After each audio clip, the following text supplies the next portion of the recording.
Welcome back to Beyond the Mats, everyone, the podcast where we get into the minds, journeys, and stories of fighters and grapplers from all walks of life. Today, we've got a special guest, Waylon Redman, a Brazilian Jiu-Jitsu blue belt out of Fayetteville, Arkansas. We're going to dig into his journey, training mindset, and the lessons he's learned rolling on the mats. Waylon, welcome to the show. I'll give you a second if you'd just like to introduce yourself. Thank you. I'm an 18-year-old blue belt out of a GF team affiliate in Arkansas. I've been training for a little over a decade, and that's about it right now. Well, I just saw recently you were out in Texas training, right? And it looked like you competed Yeah. out there. Yes, sir. How did that go? And can you kind of walk us through that? It was awesome, man. I was up there over at Fight Factory, a Checkmat affiliate, with Rodrigo Cabral and the Tackett brothers. It was a great time training up there. They're all super welcoming. I mean, absolute studs over there as well. I learned a lot, got to have some good rounds. And then I competed over in Dallas for the IBJJF Open. I got third, losing in the semis to the dude who won the division. He was a stud. So I got to learn a lot there as well. That's got to be a great experience. I mean, I saw that and it looked like there was a bunch of great guys down there, and the competition looked like it went pretty good. I mean, it looks like you've been competing a lot recently. Yeah, I'm trying to because that's the best way to get up to a high level, in my opinion, is just getting that experience on the mat against people that you'll compete against consistently. Well, let's kind of rewind and start back from the top. How did you really first get introduced into jiu-jitsu? So my dad has been into MMA since he's been watching UFC since UFC 1, and when I was little kid, he kind of asked me and my brother if we wanted to start, and we just started as a family. And ever since, we've been doing it. My dad's a black belt, my brother's a brown belt. Just ever since I was a little kid, my entire family's been into it. That's cool. Does that make it like more fun or more like a sibling rivalry having your brother and like your whole family kind of do it too? Like you don't want them to get better than you, so it kind of pushes you more or something like that. I mean, to an extent, I'm the only one in my family that competes. Oh, Uh, gotcha. and it does push me to be better because, me and my brother have a lot of banter, but my brother's a lot bigger than I am. He's like 6'5", 245, 50 pounds. So it's kind of hard for us to compete with each other.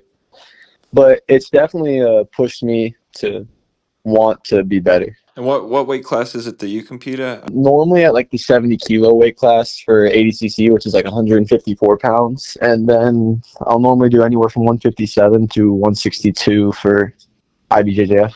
Was there like a specific moment when you knew jiu-jitsu was something you were going to stick with, or from the beginning, was it always just something you planned sticking with? No, not at all. When I was a kid, I actually hated it for a while because, it was just kids class wasn't that fun for a while. I was too big, and I've been doing it for too long for the little kids, and then I was too small for the adults class.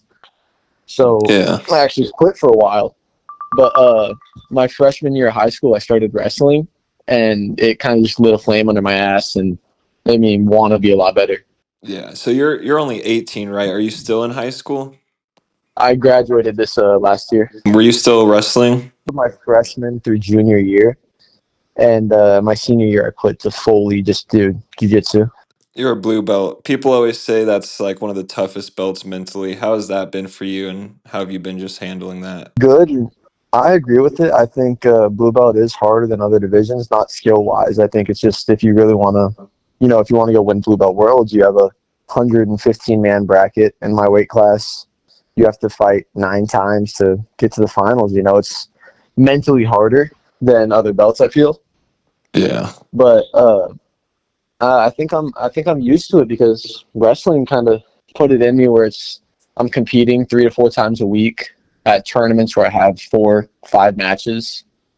So, I'm used to having that sort of getting beat up on throughout the day, resting for maybe one day and then going right back to it. I'm used to having to really have a lot of matches and compete at that level of just who wants it more.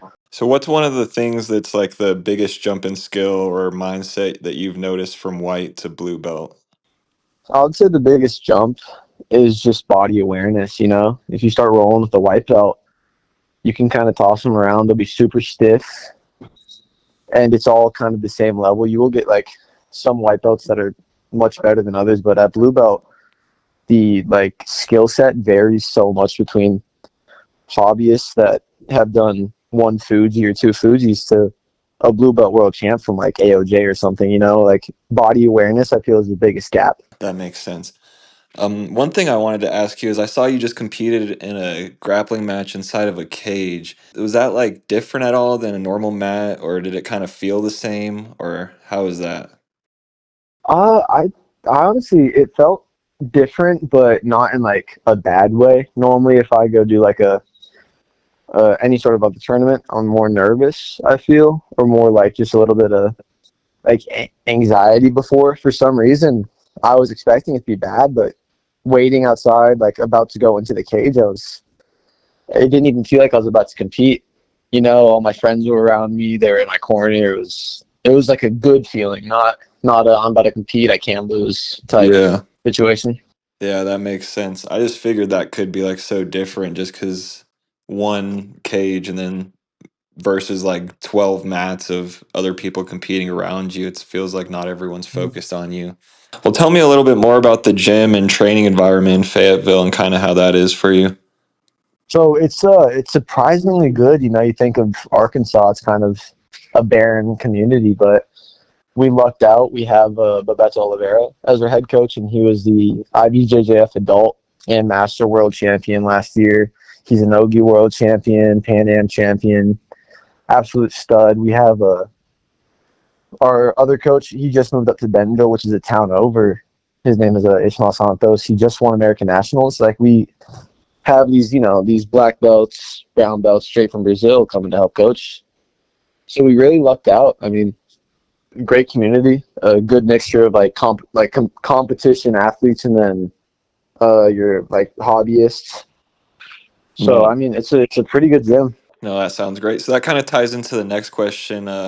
Maybe it was who's been the biggest influence on your game so far, On my game, it's hard to say. or just kind of any mentors that have kind of helped you mainly along the way, someone like that.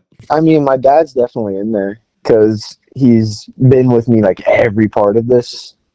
He comes to all my comps. He's coaching me. He's been coaching me since I've been a kid. Along with that, I mean, just my other head coaches, they always push me. Like, they invite me to the comp classes. They'll ask me to go to tournaments with them.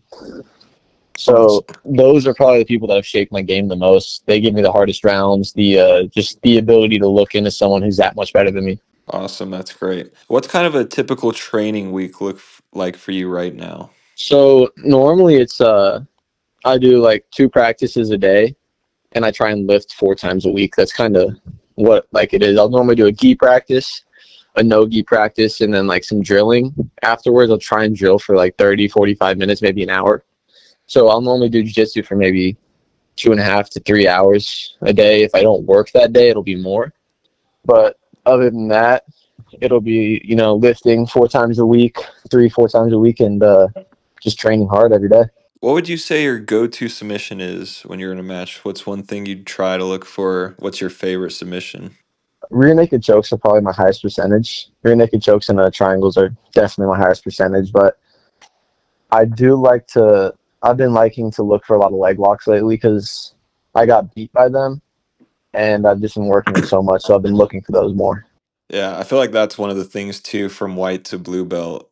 It gets a lot harder is like the leg locks. That was one thing I had to deal with. In like my second match, I got heel hooked and like ridiculously fast. That's why I started having to work them a lot more. Is I had decided to bump up to a brown and black division, Oh yeah. and I got a match against this pro guy from Canada.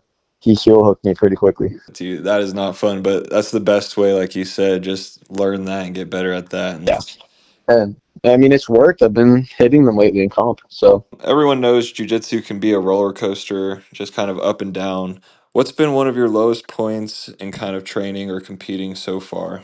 one of my lowest points was probably just in wrestling. It would be like it mainly came from cutting weight. I think cutting too much weight can ruin a sport. It burns you out quick. I'd have nights where I couldn't sleep because I was just cramping and sitting there, and then I'd go in the next day feeling horrible, and I'd go 0-2. And I mean, it's like stuff like that really just kind of hits you, and you're like asking yourself if you really want to do it. Weight cutting's always been kind of hard. I feel like for a lot of people, I just feel like, especially in jiu-jitsu, I don't know if it's really worth it. I never really cut. I've gotten to a point to where I don't really cut unless it's in 80cc because it's day before weigh-ins. Yeah. Yeah. But I mean, other than that, it's just been like, having minor injuries that will take me out for like 2 or 3 weeks. That's kind of the only thing that's set me back. Well, on the flip side of that, what's been one of your proudest moments on the mat so far? Seeing how far I've come, like beating people that have beaten me before, that's always been the best feeling for me. Is I'll see how much I've progressed and how they've stayed in the same spot.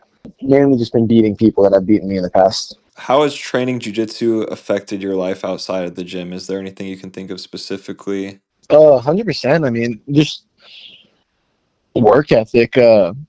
It's definitely, helped me in other parts of life, but being able to like work hard towards other goals I have, it makes me understand like, living just a better life. It disciplined me to the point where I can live a more healthy life just because that's what I'm used to mentally. Yeah. That's like probably the biggest change. If there was someone out there listening thinking about starting jiu-jitsu, what advice would you give them? The biggest thing I tell all the new guys at our gym is don't be scared to lose in practice. It's not worth, getting put to sleep in front of the class or like blowing your ankle out or anything like that just because you don't want to get tapped. Like I've been tapped by wipeouts in the gym. And I mean, if you're going to lose anywhere, it should be in the practice room. It shouldn't be out like when the lights are shining on you. So I think it should always just be creative in practice and then play your A game whenever the time comes. No, 100%. I agree with that. I feel like a lot of people in practice kind of forget that that's what it is, just practice, and you're both there to help Yeah. each other get better. Yeah, the only person more important than you in the training room is your partner. Exactly. What's one of your next goals in jiu-jitsu, or do you have a next big goal that you're looking forward to?